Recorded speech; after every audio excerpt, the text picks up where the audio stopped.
sa Dream Project ng Sexy Singer. Awitin ng ating national anthem sa laban ni Pacman. Nagpapatrol, Ginger Conero.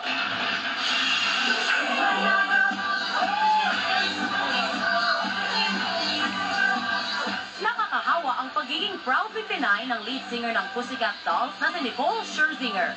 Bukang bibig ni Nicole ang excitement sa pagbabalik Pilipinas para sa one-night-only concert nila sa Webe, sa Mall of Asia Grounds.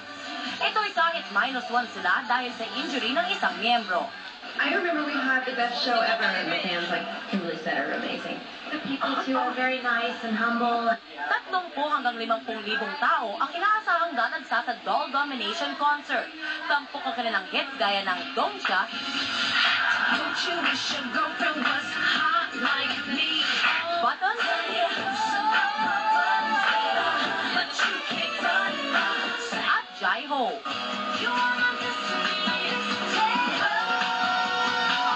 Pero bukod sa paghataw sa Pinoy fans, looking forward din si Nicole sa Hollywood projects. Kasama ang iba pang sikat na Pinoy artists gaya ni Apple the Act ng Black Eyed Peas at ang People's Champ, Manny Pacquiao.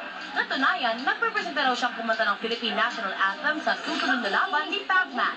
I'm so proud of him. I've been following him, and it's just awesome to just see people, fellow Philip Cumberbatchans out there, like Apple, like Manny, and just representing.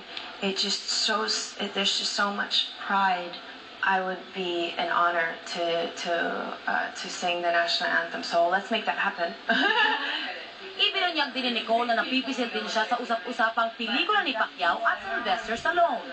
I've been given a Manny Pacquiao script, so we'll see what happens with that. Wow, is that going to be part of the Hollywood movie? He mentioned something along those I lines. think maybe. I think if I were able to be a part of that in any way, it would just be a blessing. Pero ngayon, bigay todo muna sila Nicole, Melody, Ashley at Kimberly sa pagpapasaya at pagbibigay inspirasyon sa Pinoy fans sa pamamagitan ng kanilang musika. Ginger Conejero, Patrol ng Pilipino.